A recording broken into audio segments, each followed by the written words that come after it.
nosso método de estudo é expositivo, ou seja, analisar o que o texto nos informa, o que o texto afirma, ensinar o que a Bíblia está transmitindo para nós. Então, como eu disse aos irmãos, o pregador, ele não tem o direito de expor suas ideias, seus pensamentos. Quando ele diz que é o pregador, ele tem que pregar o quê?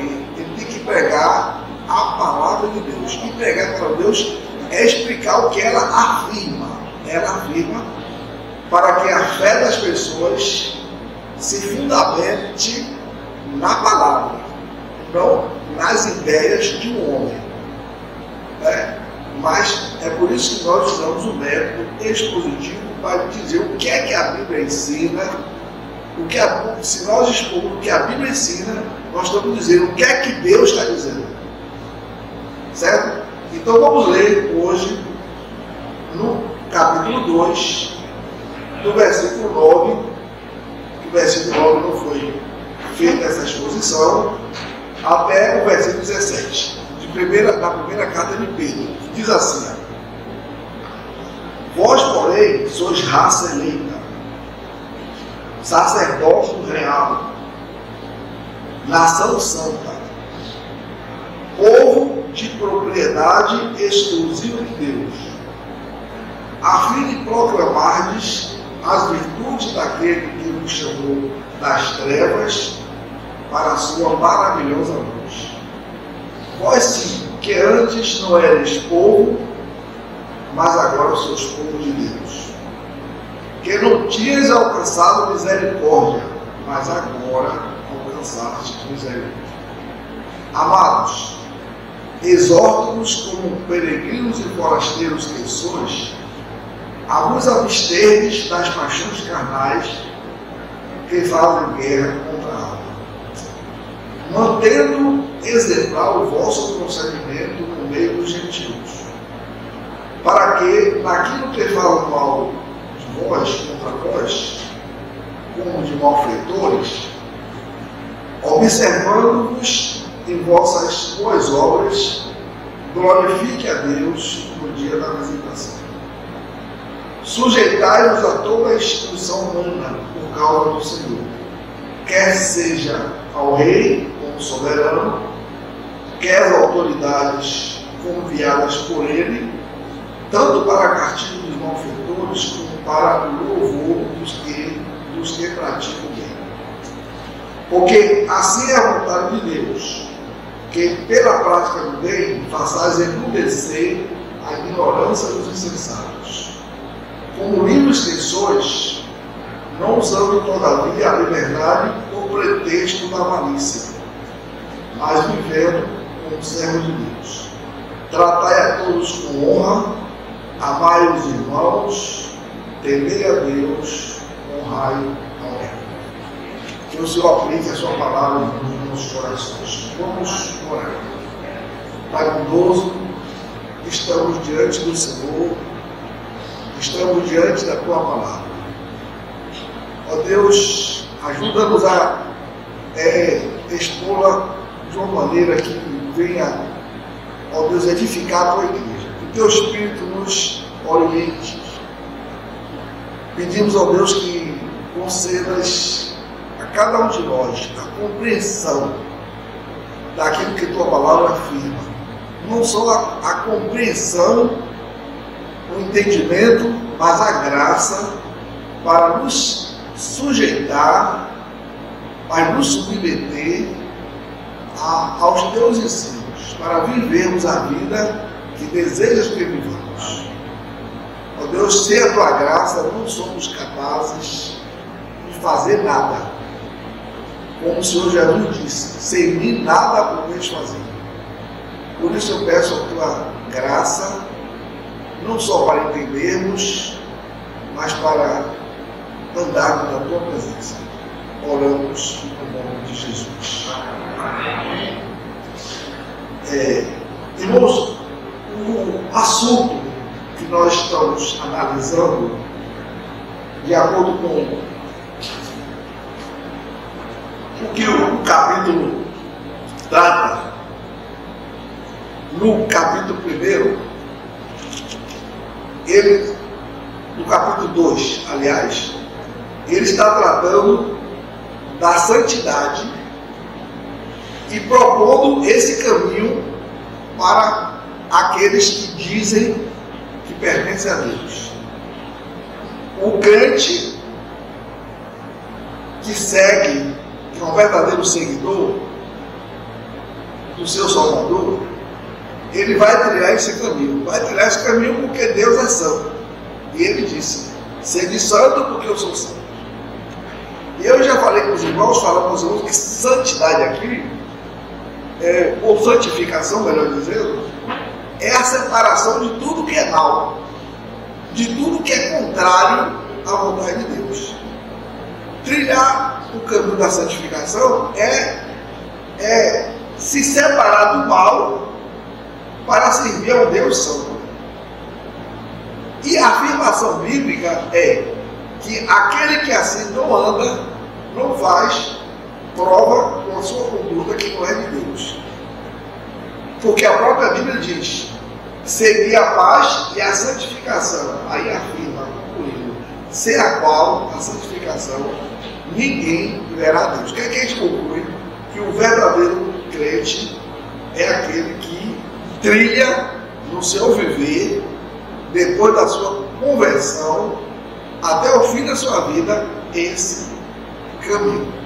E é exatamente esse assunto que o capítulo 2 abordou e aborda nos outros versículos. Então hoje a gente vai falar da relação entre o serviço que prestamos a Deus e a santificação. Ou seja, para servirmos a Deus com eficiência e que venha trazer edificação para a vida daquela pessoa que serve e a vida dos outros que são beneficiados com esse serviço, o crente precisa trilhar esse caminho. Se não trilhar esse caminho, o serviço dele vai ser um serviço ou sem vida, não só para ele, como para aquelas pessoas que estão recebendo esse ensino ministrado por ele. Então, esse versículo 9, que é o primeiro versículo, vai falar do conceito de Deus dos seus filhos. Do conceito de Deus, eu estou falando em relação ao serviço. Tá? O que é que Deus espera de você, espera de mim? E quem é você? E quem sou eu? Por quê? Porque existe um entendimento errado do povo de Deus, dos crentes. Então, como é que os crentes hoje entendem de uma maneira errada que só quem vai servir a Deus são os líderes, é o pastor, e eles estão isentos, apenas assistam ao culto, ficam nos bancos e acham que o papel deles é esse. O serviço fica para os líderes, especialmente o pastor. Esse versículo vai negar esse pensamento. O versículo 9 vai dizer que Deus chamou toda a sua igreja, todo o seu povo, cada pessoa que ele salvou para o serviço. Claro que nessa prestação de serviço a Deus, cada um tem a sua função, mas todos são convocados para o serviço. Então note o que é que o apóstolo Pedro fala no versículo 9. Ele usa o pronome vós. E note que quando ele usa o pronome vós, ele está envolvendo todo o povo. Não está falando especificamente de alguns, mas de todos. Ele diz assim: vós, porém, sois. Olha como é que ele nos chama e nos considera. Vós sois raça eleita. Por quê? Porque cada crente é um eleito. Um eleito antes dos tempos eternos. da função do mundo. Por isso nós somos uma raça eleita. Quando está falando raça aqui, ele não está especificando um povo. Ele não está dizendo que é só aquele povo, como era no Velho Testamento. Deus tinha o povo de Israel, esse era o seu povo, seu único povo, que ele formou através da chamada de Abraão, mas ele dava a oportunidade a qualquer pessoa pertencer a esse povo, se essa pessoa recebesse a cidadania judaica por meio da circuncisão. No Velho Testamento não existe um povo específico, brasileiro, francês, chinês, japonês. É qualquer pessoa que está em Cristo, crê em Cristo. Então, do mundo inteiro, qualquer pessoa pode pertencer a essa raça eleita. Aí ele diz: vós sois a raça eleita. Depois ele diz outra coisa. Além de ser uma raça eleita, é o sacerdócio real. Olha, o que é que ele quer dizer sacerdócio real? Que você é um sacerdote de Deus. Real aqui no sentido de realeza. Deus é que é o rei. Então, cada filho dele é um sacerdote. Olha, qual a função de um sacerdote? Para os irmãos entenderem melhor. No Velho Testamento tinha um profeta. O profeta era o homem que Deus chamava. E esse profeta, depois de ungido, na forma do Velho Testamento, que era o som do Velho Testamento, esse profeta, ele comunicava a mensagem de Deus para o povo. Por isso que era difícil ser profeta, porque a mensagem que Deus mandava o profeta comunicar não era aquela mensagem que agradava o povo, era aquela mensagem necessária para o povo. De modo que o profeta se expunha, porque às vezes geralmente ele tinha uma mensagem negativa e o povo não gostava de ouvir. Essa era a função de um profeta. Qual era a função de um sacerdote? O sacerdote tinha uma outra função. Ele intercedia pelo povo diante de Deus. Geralmente, essa era a grande diferença entre o profeta e o sacerdote. E aqui, a Bíblia está dizendo que todos os crentes, todos, não alguns, nós somos sacerdócio real. Então, como sacerdote, o que é que Deus espera de você de mim? Primeiro, que você interceda pelos seus irmãos, cada um intercedendo pelo outro, um querendo o bem-estar do outro, um querendo que o outro seja edificado. Como Jesus disse, considerai uns aos outros superiores a si mesmo. Isso contraria até a nossa natureza. Porque como é que a nossa natureza gosta de proceder? Gosta de se auto-exaltar em detrimento dos outros e até rebaixar os outros. Mas como é que a Bíblia me ensina considerar uns aos outros superiores a vós mesmos? Isso vai de encontro à nossa tendência natural. E como sacerdote que você é, que exerce esse sacerdócio, o que Deus quer é que você interceda pelos outros. E por que você precisa interceder? Porque os outros são fracos. Os outros têm defeitos. Por isso que você precisa interceder. Você que é forte, você não critica o outro. Você intercede pelo outro. Se você faz um papel diferente, ao invés de interceder diante de Deus, para que aquele seu irmão seja abençoado, você parte por outro caminho, você está fazendo uma coisa completamente contrária. Então, o crente é sacerdote, ele intercede. Por exemplo, Jesus é o nosso sumo sacerdote. Ele não é nosso sumo sacerdote? O que é que ele faz por nós? Ele intercede por nós. Jesus lhe critica? Jesus fala mal de você? Jesus realça seus defeitos. Como sacerdote, você tem que ser semelhante a Cristo. Um ajudar o outro. Porque a caminhada é difícil. A caminhada é cheia de defeito, é cheia de tentação. Nós somos cheios de fraquezas. Nós precisamos nos ajudar mutuamente. Esse é o grande ministério que Deus deu a você. É ser sacerdote. Se você sabe essas coisas, aprende essas coisas e não faz, Deus vai considerar isso quando você for julgado diante dele para receber galardão ou não. Ele vai dizer, você aprendeu, você ouviu, porque você sempre ia em outra direção. Então você será responsabilizado. Quando a Bíblia chama que nós somos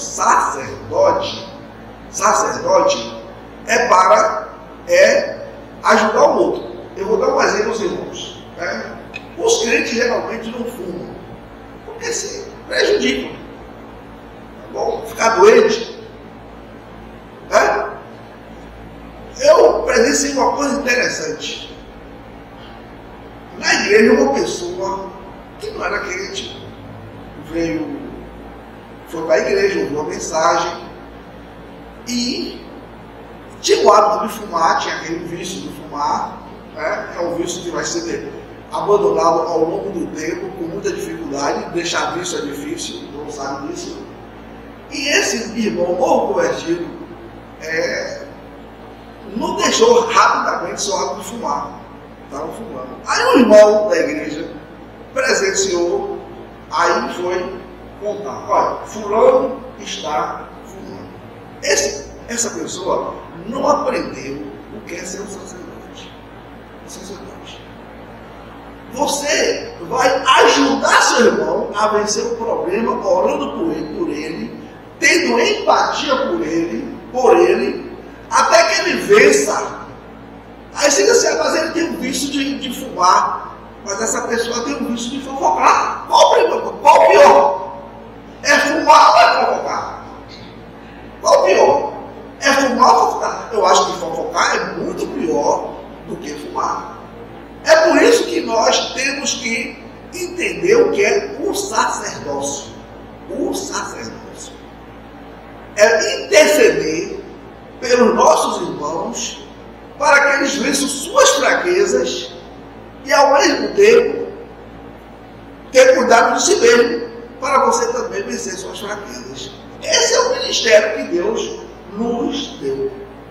Então, mas para isso, para você ser um sacerdote, como você você tem que entender que você é um povo de propriedade exclusiva de Deus. E o texto diz que a nossa missão é proclamar as virtudes daquele que nos chamou das trevas para a sua maravilhosa luz. Eu vou proclamar as virtudes de quem? As minhas? De quem é que o texto está dizendo? Daquele. De que aquele? É Jesus. Jesus é o nosso grande exemplo. Olha, irmão, o seu exemplo não é o pastor. O seu exemplo não é o irmão da igreja, mesmo experiente. Se você botar o pastor ou qualquer irmão como seu exemplo, se prepare para cair. Se prepare para cair. Porque o seu pastor vai ter defeito. Qualquer irmão experiente vai ter defeito. Todo mundo vai ter defeito. Você vai colocar como seu exemplo, que é santo em tudo, é Jesus. E você tem que proclamar as virtudes daquele que vos chamou das trevas para a glória da luz. Então, como sacerdote, você proclama Cristo.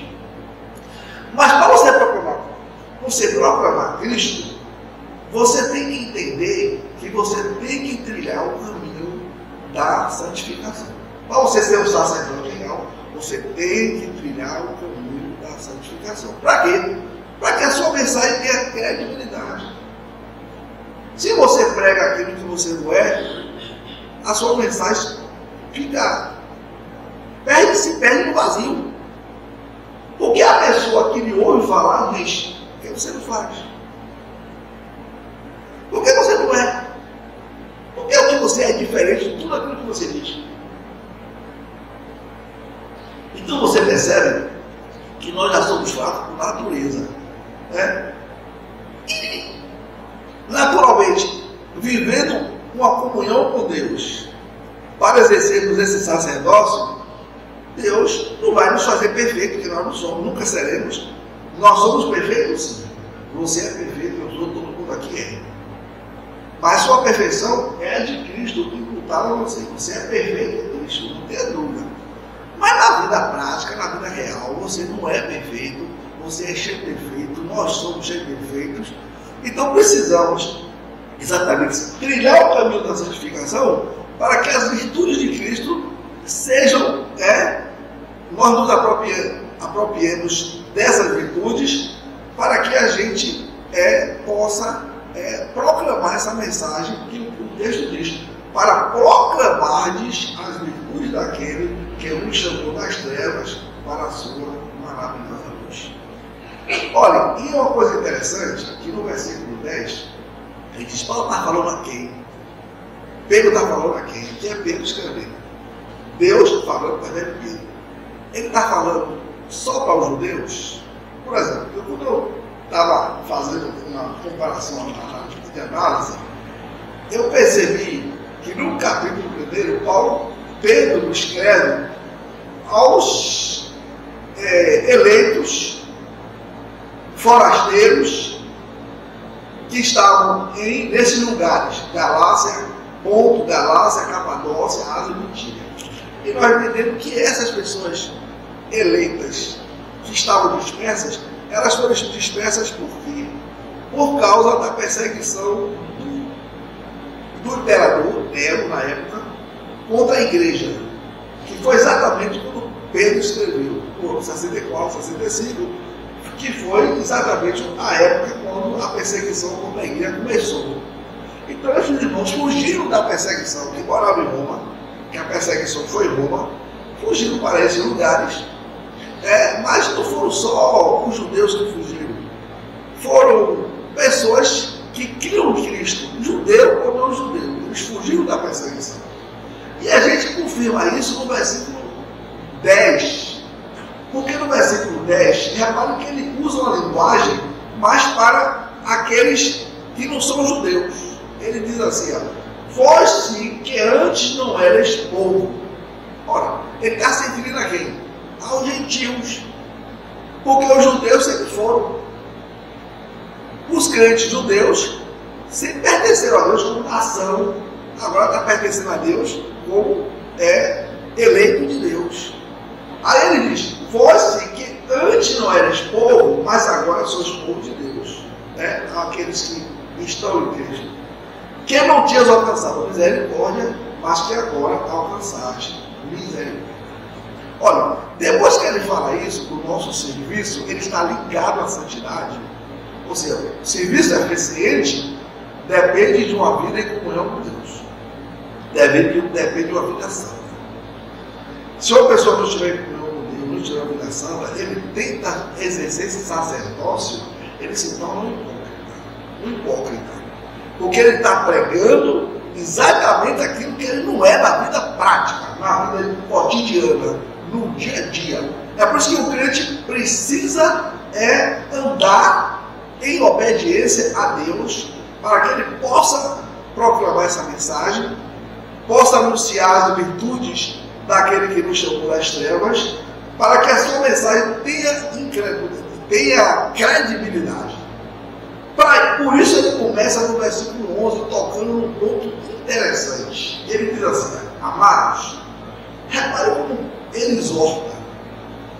Ele nos exorta contra pecados para que não pratiquemos, mas ele nos exorta com amor. Olha como é que ele fala, amados.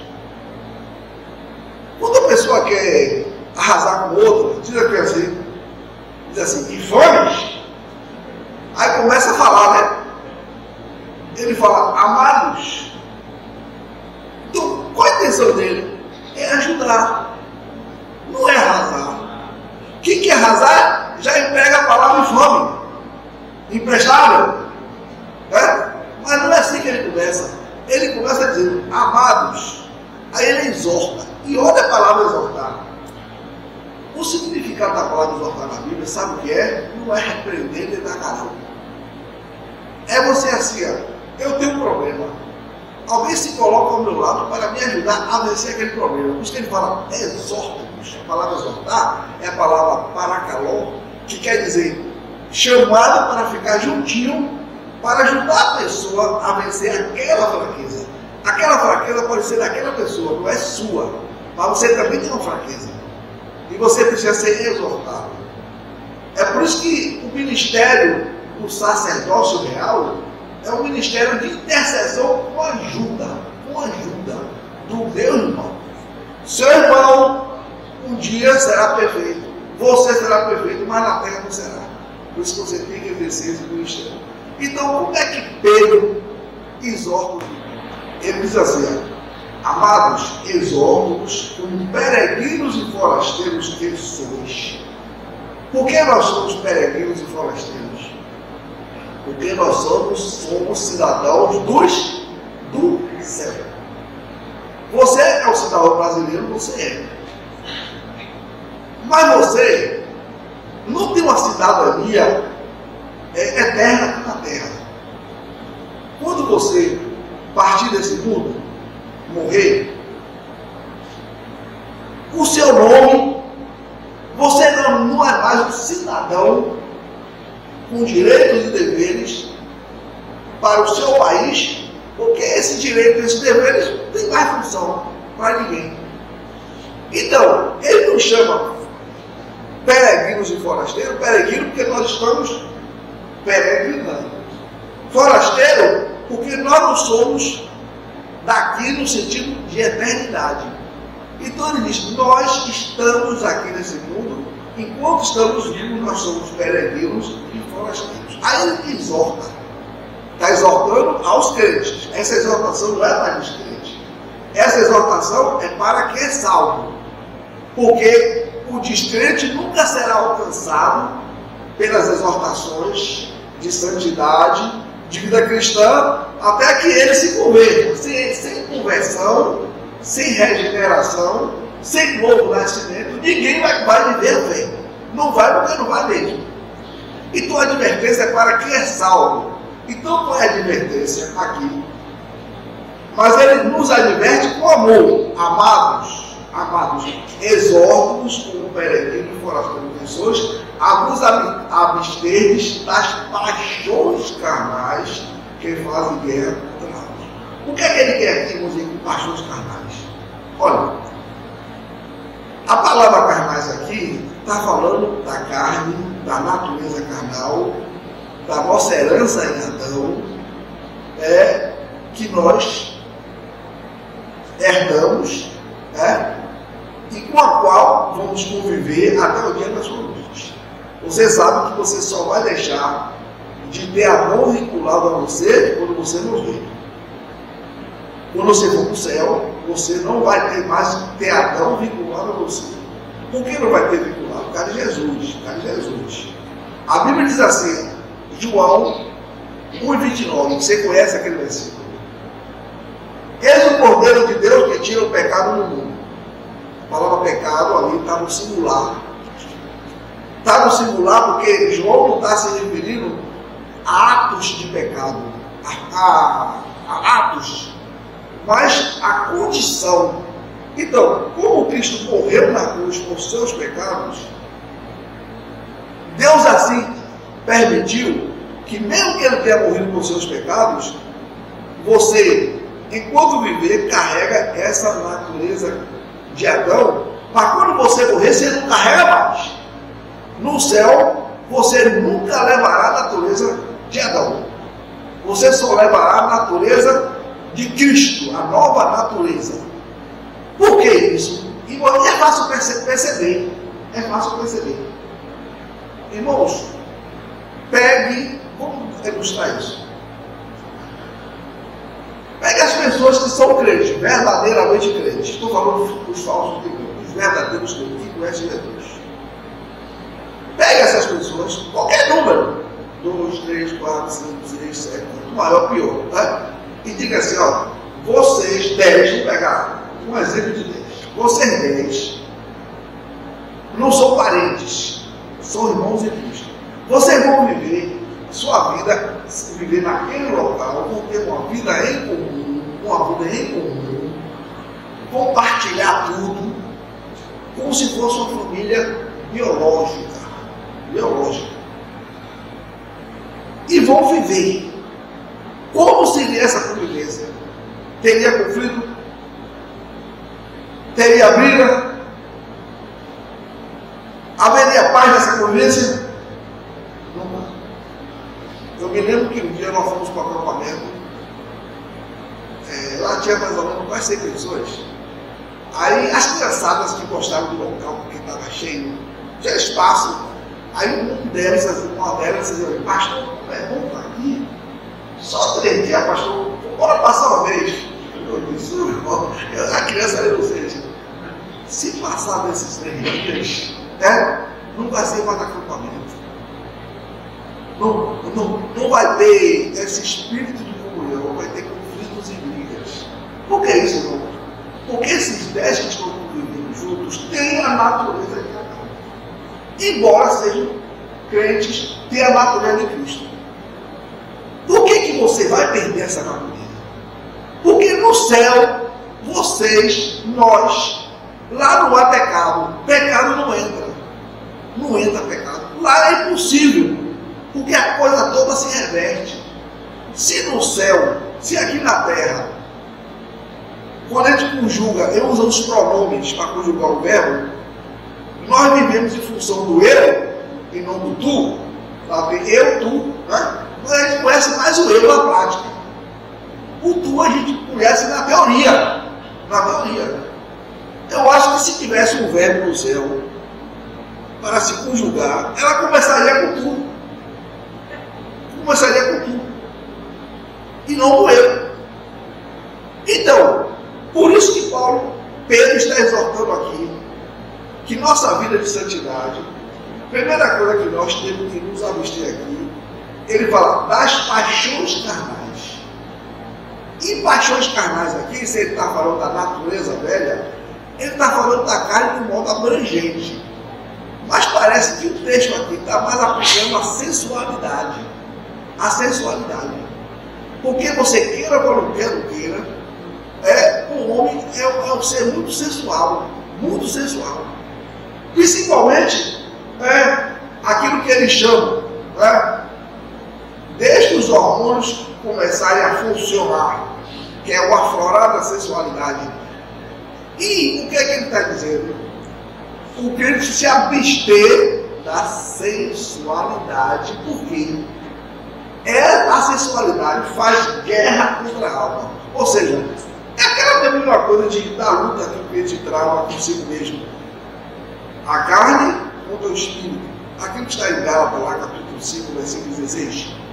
A carne cobiça, luta contra o espírito, e o espírito luta contra a carne. Mas como é que o crente controla essa sensualidade, essa paixão que é dele, sendo dominado pelo espírito? O texto diz assim: andai no espírito e não satisfareis a concupiscência da carne. Só uma vida controlada pelo espírito pode levar o crente a ser vencedor nessa área. É a primeira exortação. Por quê? Nós precisamos de exemplo. Muito exemplo. Olha, irmão, interessante você ver como é que as coisas estão funcionando hoje, até entre os crentes verdadeiros. Estou falando de crente verdadeiro. Isso está funcionando assim hoje. Olha, numa convivência conjugal, a única alternativa que Deus deu, não deu porque Ele queria dar, Ele deu por causa da fraqueza humana. A permissão de um casal se separar, se divorciar, se houver infidelidade. Mesmo assim, ele ensina que o perdoar é melhor. Mas às vezes, não perdoar, porque a infidelidade ela é constante, ela era contínua. Aí, nesse caso, ele deu a alternativa da parte inocente se divorciar e contrair novas núpcias. Mas hoje em dia, por que os divórcios estão acontecendo? Não é por causa disso. É mais porque eu não estou dando fulano não tolera, eu não aceito fulano não me aceita. E tudo porque nós somos transigentes. Tá? É por isso que quando a pessoa casar, não é porque a pessoa é mulher que você vai casar, não é porque a pessoa é homem que você vai casar. Você vai saber por que você está casando. Para o crente, a melhor observação é olhar o nível espiritual do outro. O nível espiritual do outro. Tem gente que casa com o pai do corpo. O tempo passa, esse pai do corpo começa a ficar mole, começa a envelhecer, não fica com a mesma idade. E onde fica esse desejo todo? Se tudo vai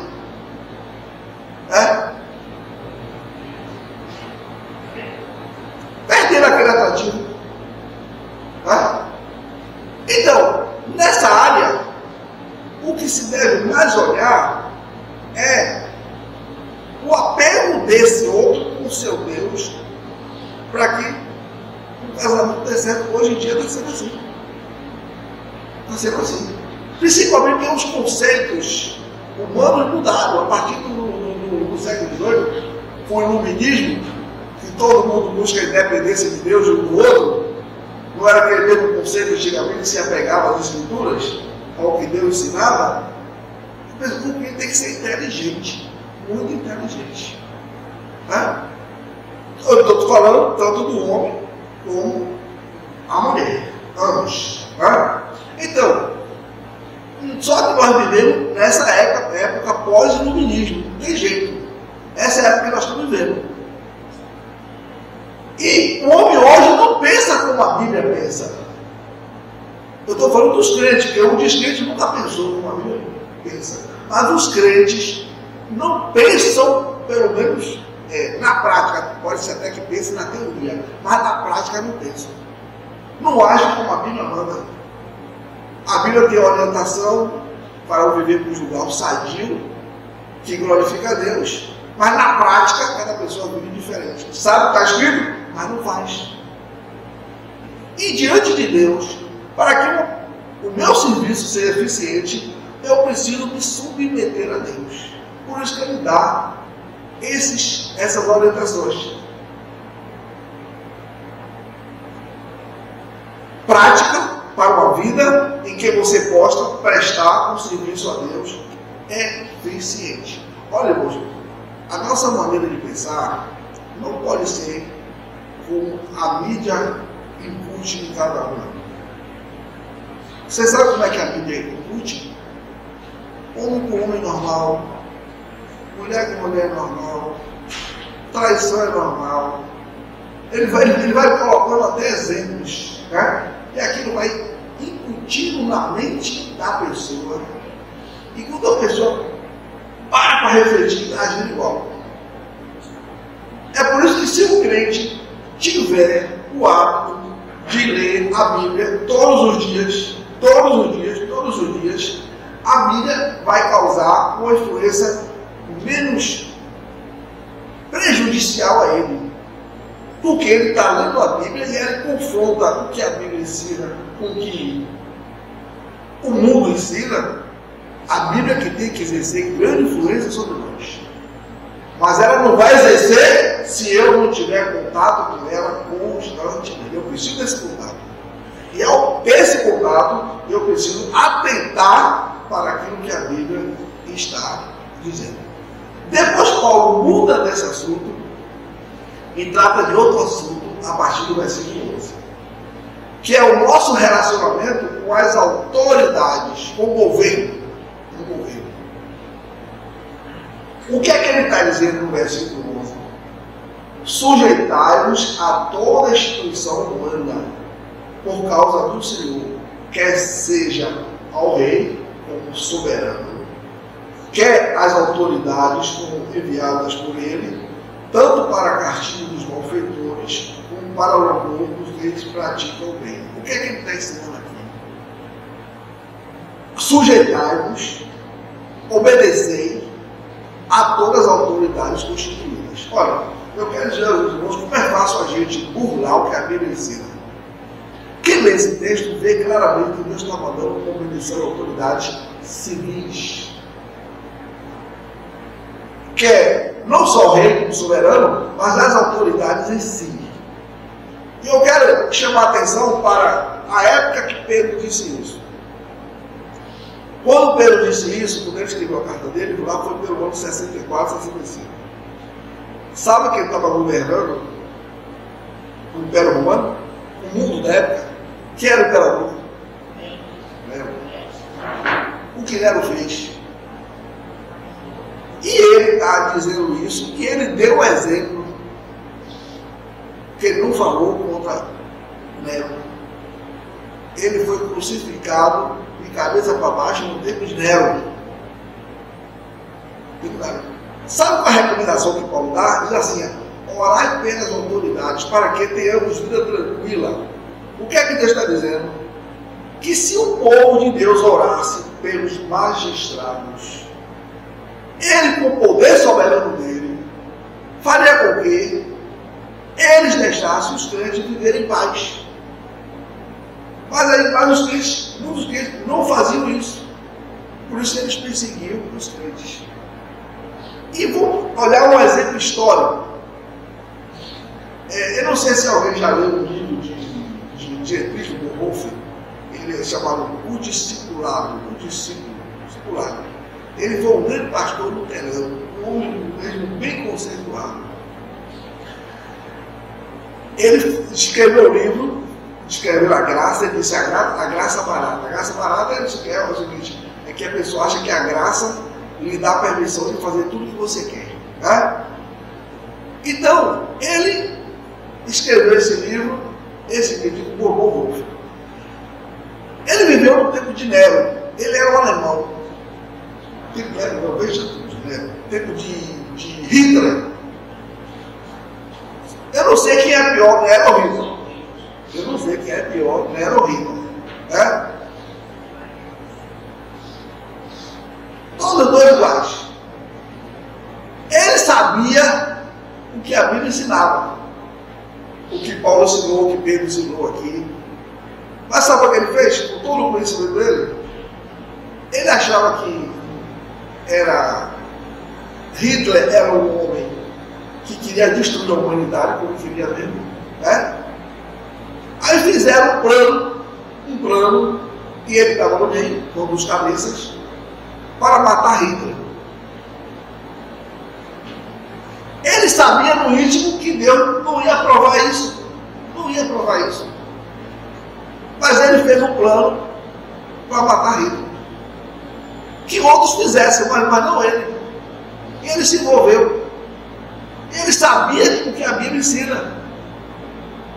O que a Bíblia está mandando é que o crente se sujeite às autoridades, ore por elas e deixe que Deus, soberano, cuide dessas autoridades. Mas ele fez esse plano. E sabe o que foi que aconteceu? O plano foi descoberto e ele recebeu uma forca como prêmio. Foi lá pendurado na forca e morreu enforcado. Olha, irmãos, a igreja sempre foi perseguida. Sempre houve terríveis soberanos, governadores. E a Bíblia não ensina isso. Não ensina isso. Mas às vezes a gente acha que nós somos mais sábios do que Deus. Né? E o que Deus está aqui nos ensinando, aqui, é exatamente que Deus, é Deus que constitui as autoridades. Alguém, às vezes, sabe como é burlar aqui o que a Bíblia diz? Alguém diz assim: a Bíblia está dizendo que é autoridade se o país for democrático, se a autoridade for eleita pelo povo. A Bíblia está dizendo isso? Nero foi eleito pelo povo? Pelo povo? Se tem autoridade democrática, claro, isso é o melhor dos regimes, que a maioria escolhe o governante, mas tem autoridade ditador, como você tem aí para hoje, né? Você tem lá em alguns dos países, e a Bíblia não está lhe dizendo que você só deve ser sujeito se for por um regime democrático. E se a pessoa tentar burlar as escrituras? A Bíblia não está dizendo isso. O que Deus disser é o que Deus disse. Não tentar interpretar ou dizer uma coisa que Deus não disse. E o que ele está nos ensinando é isso. Graças a Deus que hoje nós não somos atingidos porque o nosso Brasil é democrático. Mas se você vivesse na Coreia do Norte, mas se você vivesse em um país muçulmano, se você vivesse na Rússia, você não estava vivendo em países democráticos. E por isso o crente tivesse influência, ia bolar planos para derrubar o governante. A Bíblia não diz isso. Sabe por quê? Porque quando Deus constituiu o governante, qual foi o objetivo dele? É que esse governante servisse como restrição do mal. Restrição do mal. Em certo sentido, eles fazem isso. Não com perfeição, mas fazem. Olha o que o texto diz. Depois da fala da sujeição ao soberano, ele fala: quer as autoridades como enviadas por ele, tanto para castigo dos malfeitores, como para louvor dos que praticam o mal. Agora, imagine, irmão, se nós vivêssemos num país que você não tivesse governador, presidente, se você não tivesse polícia, não tivesse exército, não tivesse delegado, não tivesse essas autoridades, como seria o nosso país? Como seria? Você sabe por que o malfeitor me respeita? Porque tem alguém que governa, está em direção, e essa pessoa vai castigar o malfeitor. Porque se não fosse isso, fique certo que todos os fracos, todas aquelas pessoas que estavam em desvantagem, iriam sofrer. O forte ia mandar e desmandar. Você estava na sua casa, com sua família, chegava lá um camarada, né, um lutador, luta-morte, batia na casa e dizia ao chefe: olha, vai embora, que a casa agora é minha. Ah, não é minha. Você quer ir embora ou você quer morrer? Ele vai fazer o quê? Fazer com que as autoridades vão defender o direito dele. Então é isso que o texto diz. Elas foram constituídas para castigar os malfeitores. E diz assim: quer não ter nessas autoridades? Faça o bem, e vocês terão jogo delas. Então Deus sempre estabelece princípios da boa convivência, não só com ele, mas dos homens entre si, uns com os outros. Como é que nós nos damos bem na Bíblia, irmãos? É quando a gente estuda a Bíblia e a gente procura colocar no nosso viver diário, na prática, incorporar o nosso procedimento, tudo aquilo que a Bíblia está falando. Quando você como crente, quando eu como crente, quando nós fizermos isso, você vai ver que a vida vai ser melhor para você. Vai ser melhor para você. Tá? Vai ser melhor para todo mundo. A Bíblia tem orientação para tudo. Tá? E eu quero terminar essa exposição dizendo que a Bíblia nos aconselha: tratai a todos com honra, todos com honra. Amai os irmãos, temei a Deus, honrai o rei.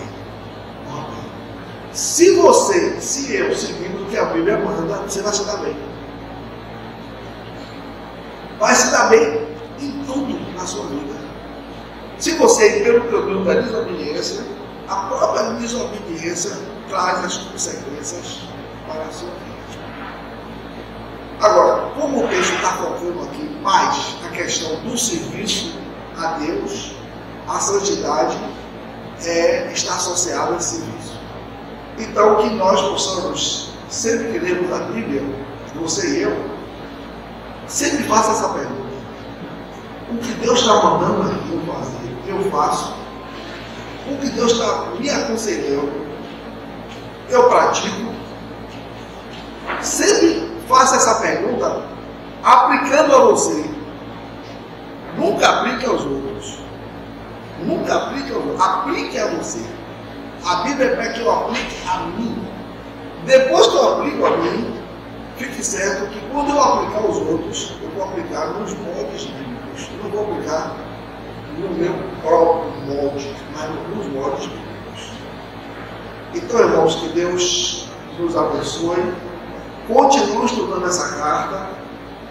Continue lendo essa carta.